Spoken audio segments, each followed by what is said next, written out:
No one is illegal on stolen land. The unseen history, current, and future of Indigenous people. The unseen Indigenous people. When I first learned about anything related to Indigenous people, it was the title of a chapter in the history textbook, Columbus Discovers the New Land. I was 14 years old then. I knew Columbus as a hero, an explorer, a savior, who brought the modern world to the savage land. Until I didn't. It's a comedy show. Eddie Griffin's You Can't Tell Them I Said It.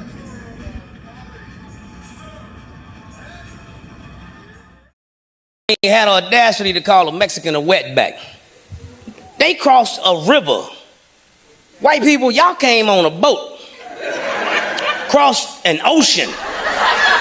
So if they back is motherfucking wet, you dipped. I always talking about my country. White people, this ain't y'all country. Y'all annexed it. You stole it from the Indians. I know you said you discovered it. You know how to use them slick ass words. We discovered it. How you discover some shit a motherfucker already live at?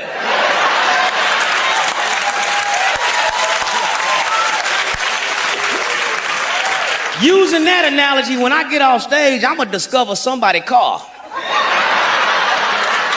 Police like, did you steal it? No, I discovered it. I gave the indigenous driver a reservation in the trunk.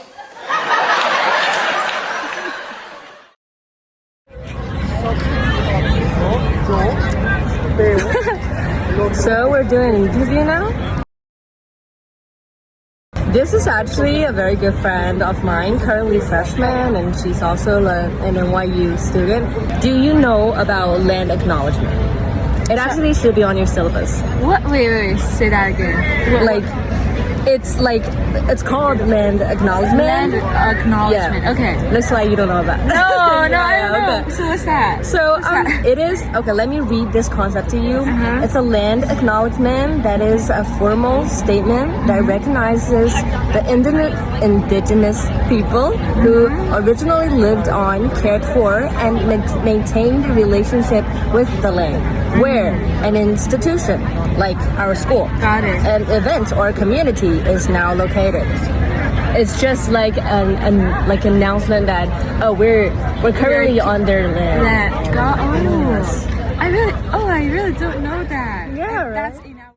Professor Kinder, what made you first decide to enter this field?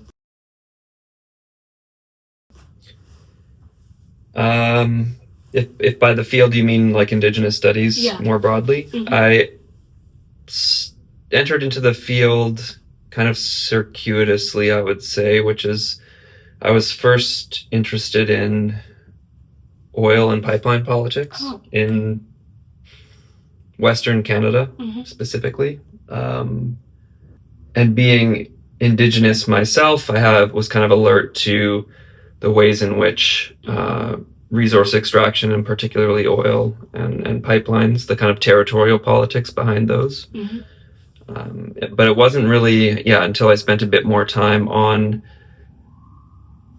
pipelines and pipeline construction and territory that I kind of went into Indigenous studies specifically. So it was mostly then through a certain kind of critical environmental studies perspective that then arrived at the kind of understanding that, at least in the areas that I was studying and focusing on and grew up in, you can't really study the question of environment and resources without thinking about Indigenous peoples and Indigenous territories and the politics around those.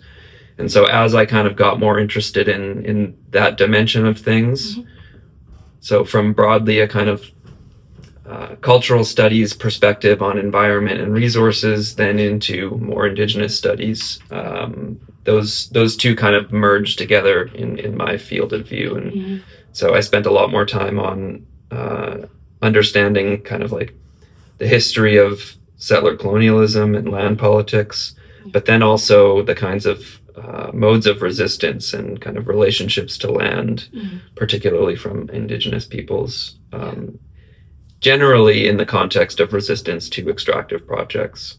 And so in the class, for example, when we were studying the Wet'suwet'en resistance to the number of oil and gas pipelines that were proposed, that's kind of like where my kind of center of gravity was at that point.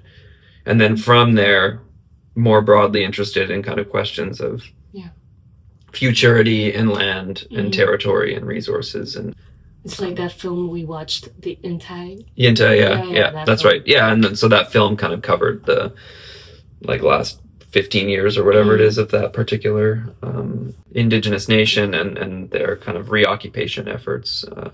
So yeah, in that setting, it's sort of like a concern and interest with relationships to land. As someone who came to the US for 2 years, the first time I heard about land acknowledgement was in this class. And even though like many my other courses, their syllabus have it, like we don't seem to care about it that much. But in contrast, my best friend who currently lives in Canada told me that when she was in high school, they have their day begin with land acknowledgement read out. So do you see any difference between how the US government treats this problem and how the Canadian government treats the problem? Yeah, that's a good question and a good observation. Can I ask where your friend? Toronto. Okay, yeah. Yeah. I'll frame this both in terms of kind of government, but then also let's say national cultures more broadly. Oh, yeah. There's certainly a relationship between the two and how Indigenous peoples are understood and in those ways that are the result of certain historical circumstances that are different, even though, you know, it wasn't that long ago that the borders between what's now Canada and the US were not really understood in the way that they are now. Like we're talking 19th century, the freedom of movement and the kinds of indigenous nations that were in those regions that are now kind of separated. This is a very recent history that these treatments are different. And so what you do see in Canada that's different is there have been more at the national level of kind of like inquiries into colonial projects, for example, residential schools. This is the kind of big one in recent history. Truth and Reconciliation Commission, sponsored by the Canadian government. Took like not quite 10 years, I think maybe like 7 years. The final report came out in 2015, and you have a set of, I think 93 or 94 calls to action for like institutions, businesses, and governments. And so you have a kind of essentially a policy document that's, you know, somewhat taken seriously by the government. I will say the patterns of similarities between the US and Canadian governments are more than their differences, in the sense that both settler colonial countries, both continuing to operate that way and reproduce those relationships. But because you have this kind of like efforts like this Truth and Reconciliation Commission, you have a kind of, let's just say, a different vibe that manifests in spaces like high schools and education. That's quite a lot different than you see in the US. Some of those I think you can see almost like a direct relationship to of that attention. You have even conservative governments giving an apology for those residential schools in like 2009, I think it was. So that just kind of culturally speaking, I don't want to necessarily say more advanced, but certainly there's just more, let's call it recognition than there is in the US for those kind of historical reasons. So you do get things like land acknowledgements as being more of a norm. You also see a kind of east-west separation that graphs onto the history of colonization and the move westward, where out west, and so the reason I asked where your friend was is these types of modes of recognition were adopted much earlier out west because of the kinds of how recent colonialism pushed that way, right?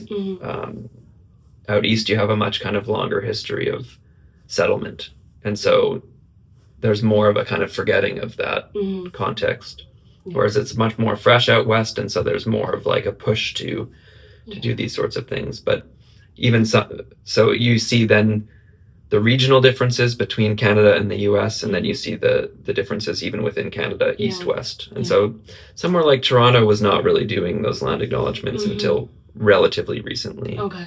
Whereas land acknowledgements were happening in places like British Columbia, where I grew up, like not when I was in high school, but certainly early 2000s, mid like 2006 or 7. It was definitely present in university when I was there, but not like in places like Montreal, for example, just a little further east than Toronto.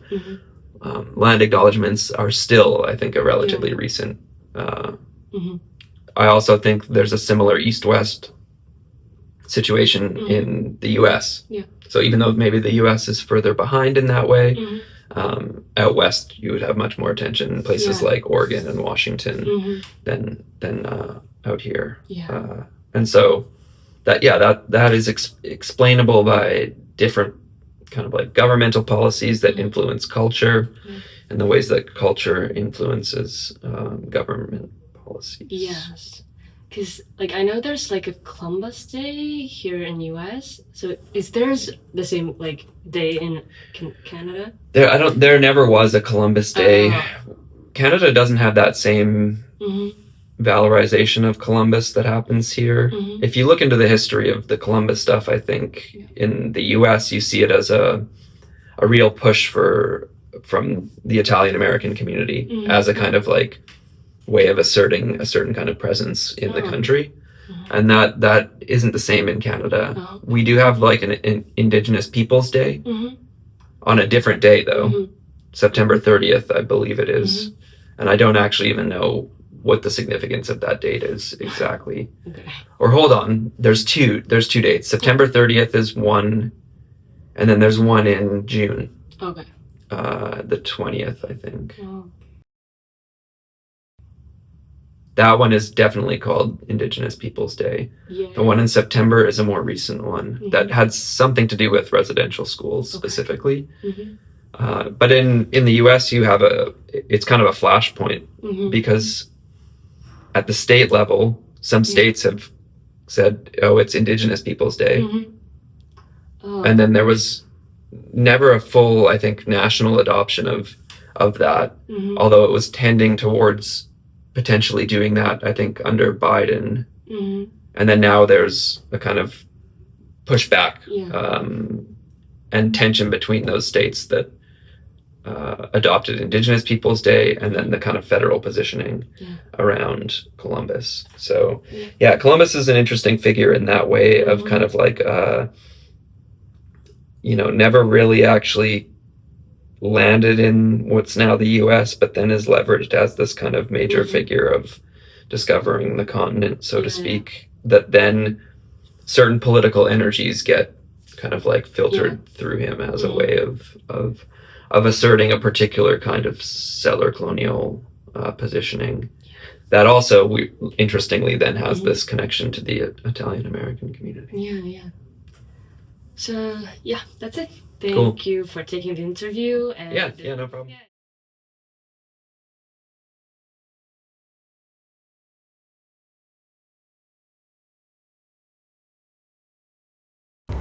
Hello, here's Bella. And speaking of Canada, here I am, in Canada. Bella, last time we chatted, I told you I'm currently taking a course called Indigenous Futurism, and you told me that when you were back in high school, you have a daily land acknowledgement, right? And also like a Memorial Day for Indigenous people. Can you tell me more about that? Yeah, sure. So in my high school in Canada, we actually have a daily land acknowledgement. So every morning before the first class, there will be a school broadcast, and everyone was expected to stay quiet and listening. Moreover, we also have remember days like National Indigenous Futurism Days, which is on the 8th. So most of the teachers and lots of the students will wear beaded and plastic hot like to record remember indigenous antennas. The poppy flower culturally specific symbol used by many indigenous community for the remembrance. That's all I got from my school land acknowledgement. But like for the land acknowledgement, can you tell me like the specific, like can you read that for me? Oh yeah, sure. We affirm that we are all treaty people. We acknowledge we are hosted on the land of the Mississaugas of the Anishinaabe, the Haudenosaunee Confederacy, and the Wet'suwet'en. We also recognize the enduring presence of all First Nations, Métis, and the Inuit peoples. We like one perspective, a person who has never studied in the Western education system, but professional in worldwide history and politics. Hello， 老爸。所以呢，这位就是我爸，然后是一个这个上知天文、下知地理的一个人。所以在我的记忆里，我整个学习世界历史的过程中，哥伦布发现新大陆，就像一个固定的短语一样，教科书是这么用的，我们也是这么学的。所以我想问你，对哥伦布的了解有多少？或者换句话说，你认为他是作为一个英雄的形象出现在至少是中国的教科书上的吗？这个问话这样的感觉就觉得有点偏见。当然了，历史上任何一个事件或者任何一个事实或者任何一个人物，每个人在看他的时候都有自己的观点，叫仁者见仁，智者见智，是的，对吧？也有一个共有智者说是历史是一个小姑娘，是一个任人打扮的小姑娘，对吧？其实是一样的，所以我就想到了一本书，我还从书架上又重新找到了这本书，叫《美国小史》，这是一个美国历史学家写的，耶鲁大学的一个博士，然后他写了很多，就是美国中小学用的教材，就是他的这本书呢，里边的一开篇毫无疑问，他就会讲到这个美国建国历史嘛，就讲到哥伦布，就讲他的开篇就是哥伦布发现新大陆。他这样说的时候，甚至你刚才结论说哥伦布是不是个英雄？他是这样的，就像人类在前进的过程中有很多符号性、标志性的事情，是代表整个人类的探索精神。那这是我们所以我们就把它当做符号。哥伦布也就是一个符号，是吧？这个阿姆斯特朗嘛，对，登上月球也是一个符号，他是带着某种使命，而这个使命。也许他自己肯定不会意识到，他只是为了钱，为了金子银子，为了香料，为了这个所谓的这个印度。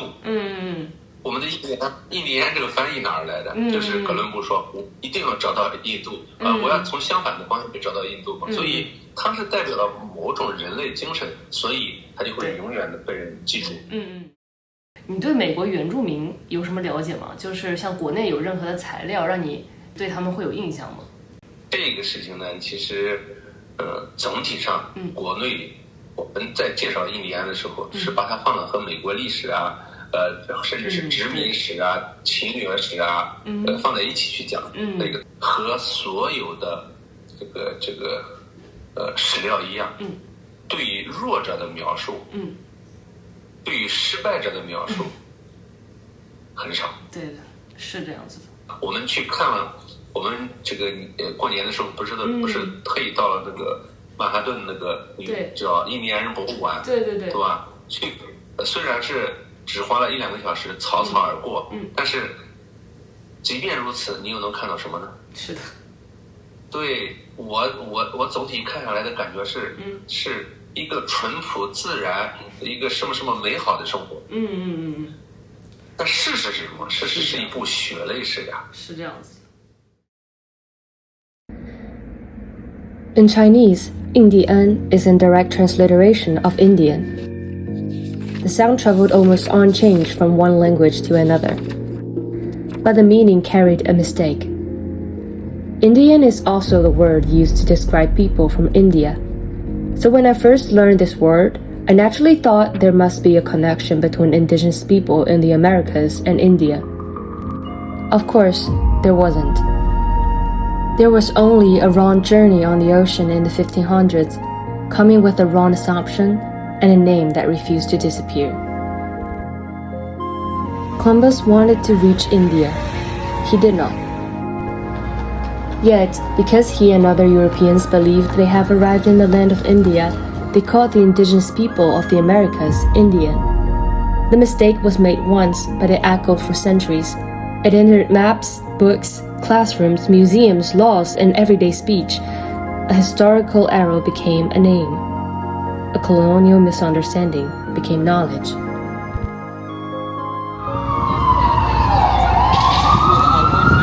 What unsettles me is not only that the word is wrong, it's how easily the world accepted its wrongness.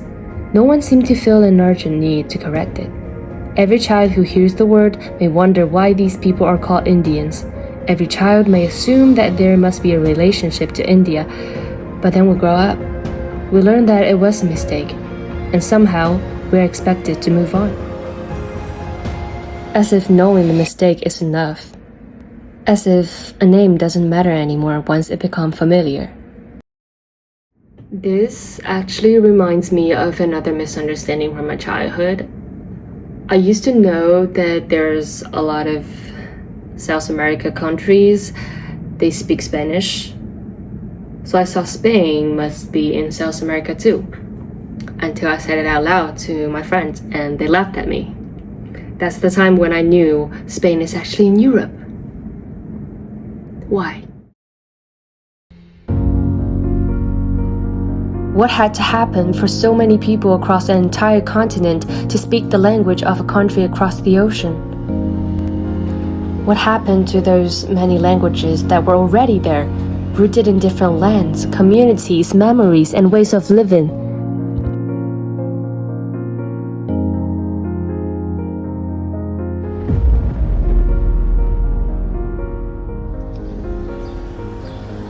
Colonialism does not only take land. It also takes the right to name the land. It takes the right to name people, languages, histories, and even reality. It decides which names will be remembered and which names will sound strange. It also decides which language will become official and which languages will be called dialects, primitive, or dead. It decides whose knowledge becomes a textbook and whose knowledge becomes folklore.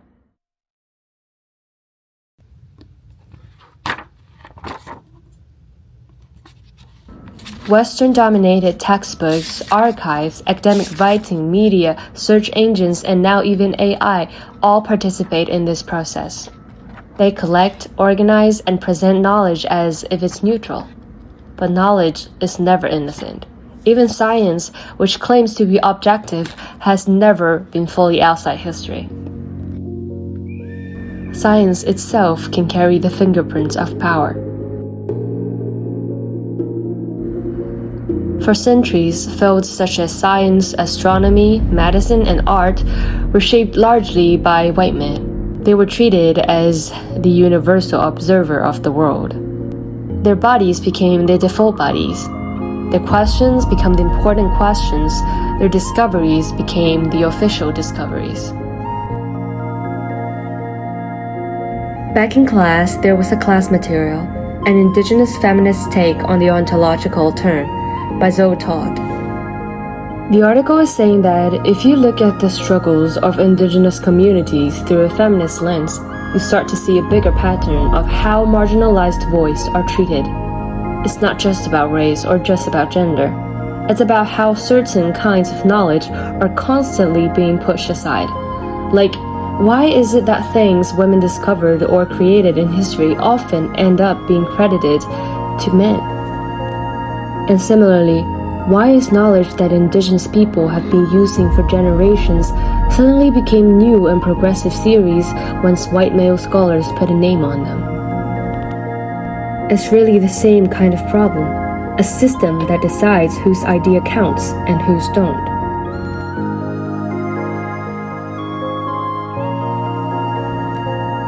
Medicine has existed for thousands of years, but so much knowledge about women's body has only been seriously studied recently, and by recently I mean 21st century. Who was imagined as a fully human, and who was treated as an exception? And as an Asian woman myself, I'm second gender, I'm second race, I'm second everything. I am nearly the opposite of a default human being. Who has the power to name? Who has the power to decide?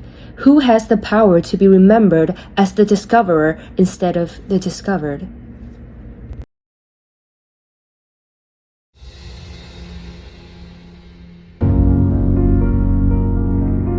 But survival itself is not neutral. Some people survive because they're protected by empires, institutions, archives, and monuments.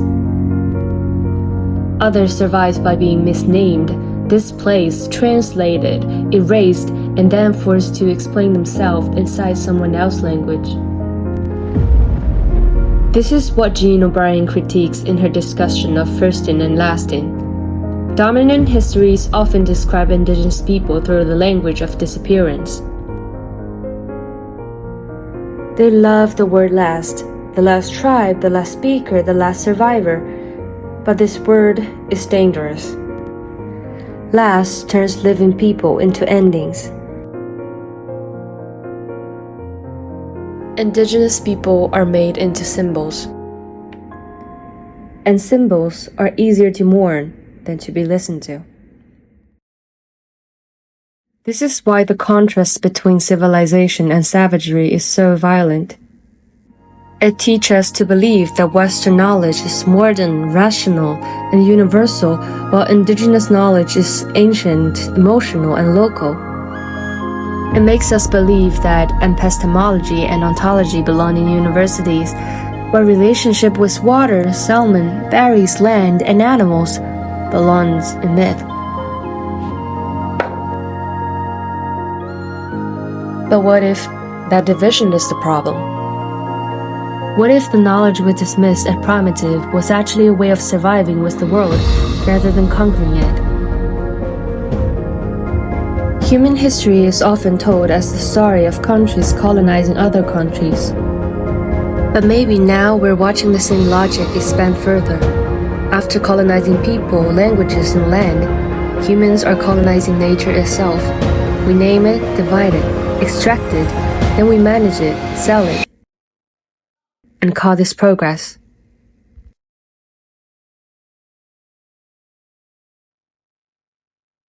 We place ourselves above the world, and then act surprised when the world begins to collapse beneath us.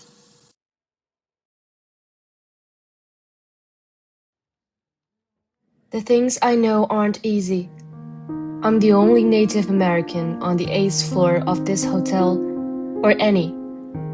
Looking out any window of a turn-of-the-century building in Manhattan. Manhattan is a Lenape word. Even a watch must be wound.